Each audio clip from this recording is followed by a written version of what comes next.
Nvidia has definitely had an interesting year. They kicked it off riding high on Pascal's success carrying over from 2016 without a real challenger in sight. The 1080 Ti was an unqualified hit in March, delivering what is still virtually unmatched gaming performance without the huge price premium that many in the industry thought that it might carry. But then the new Titan X p was met with more questions than anything else, and angering those who had bought the previous Titan X Pascal only a few short months prior. Then AMD stole a lot of Nvidia's thunder this summer with the launch of Vega, as even though those cards didn't quite put up the performance numbers gamers were hoping for, Vega 56 and 64 dominated the news cycle for a good 2 months. Now, with the Pascal architecture celebrating its 18-month anniversary, Nvidia is trying to recapture some of the mindshare of consumers who have recently been swayed over to the red team. And they're doing it with quite an unusual product. This is the 1070 Ti, and it's being marketed to compete directly with Vega 56.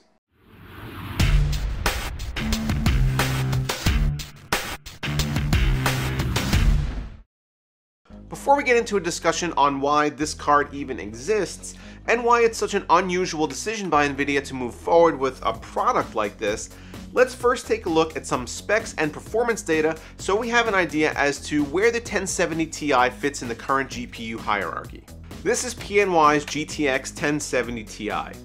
That's it, no fancy moniker here. They also make a version of this card with a blower style cooler if that's more your speed. As mandated by Nvidia, all 1070 Ti cards, no matter where you buy them from or what elaborate name board partners slap on the box, will come clocked exactly the same. This means that stock performance should be relatively standardized across the board, with the only variations coming with higher sustained boost due to better thermal designs on the coolers. Base and boost clocks are set at 1607 and 1686 MHz respectively. The 1070 Ti is based on the same GP104 chip that powers the 1070 and the 1080, with CUDA core counts that skew closer to the higher end at 2432. Although this is pure speculation at this time, as I haven't received confirmation on any inquiries, it appears that the GP104 in the 1070 Ti might be a part that was originally slated to go in a 1080 but didn't pass the binning process and has had some cores disabled. This 1070 Ti comes with a custom 2-fan cooler and a cold plate heat pipe design that contacts all major heat generation components on the PCB. PNY has also chosen to go with an all-black shroud as opposed to their traditional black and red scheme, which I heartily applaud. You'll need just a single 8-pin PCIe power connector to run it, and the card draws 180 watts in total in its stock config. This isn't a very premium feeling product, however, as the shroud is plastic, the fin stack is fairly small and light, and it doesn't come with a backplate, but if performance is there, all might be forgiven. Rumors that were swirling around the nerdverse in the weeks prior to launch about Nvidia nefariously locking this card to prevent overclocking are just plainly false.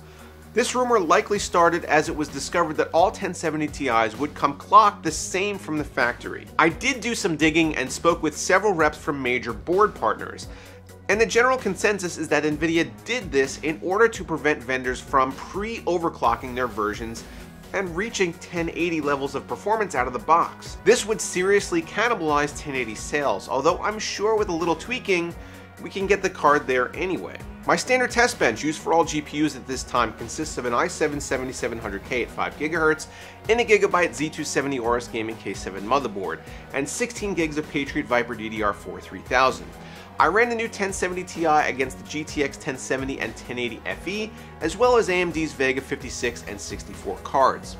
Let's see how they all stack up at stock speeds, and then we could try to push an overclock on the Ti and see what happens.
At stock clocks, the PNY 1070 Ti was sitting at 73C under a sustained 100% load during testing, which is okay but not great.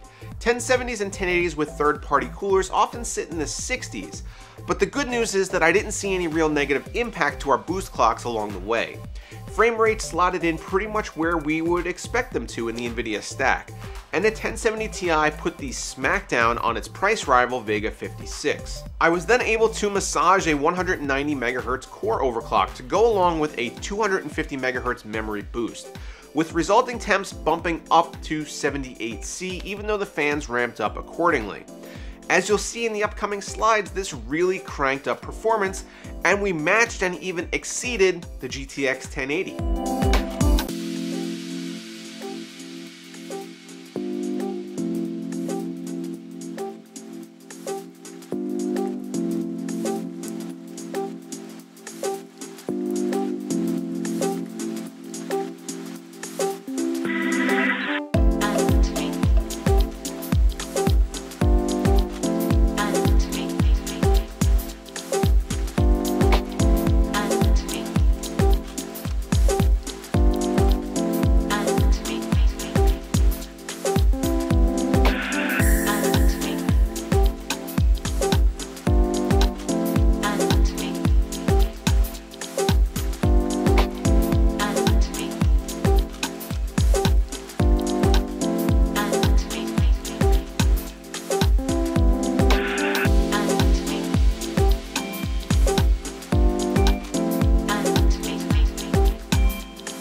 The 1070 Ti is by all measures a pretty bizarre product. Nobody out there, not consumers, company reps, or reviewers, have been able to come up with a reason it really even exists. The 1070 retails for $400, but finding one at that price is still fairly difficult. In reality, most 1070s are going for $420 to $440 right now. The 1080 on the other hand retails for $550, but you can actually find them for as low as $500. That's such a tiny price spread that squeezing in another product seems like a really strange business decision. I don't really understand why the 1080 wouldn't just be the default for anybody looking to spend this much on a GPU, as you get a fully fleshed out GP104 without any shaved cores or clock speed restrictions from the factory. With that being said though, the 1070 Ti does in fact exist, and you can buy one today starting for about $450. But should you? Performance data shows us that this card is no slouch, and board partner cards like this PNY model should be fairly readily available. If you need a card and your budget is absolutely capped, the 1070 Ti is the best performer on the market. It smokes the 1070 and the Vega 56, and with a good overclock competes with the 1080. So what are your thoughts on the GTX 1070 Ti? Are you planning on picking one up? Let me know down below in the comments.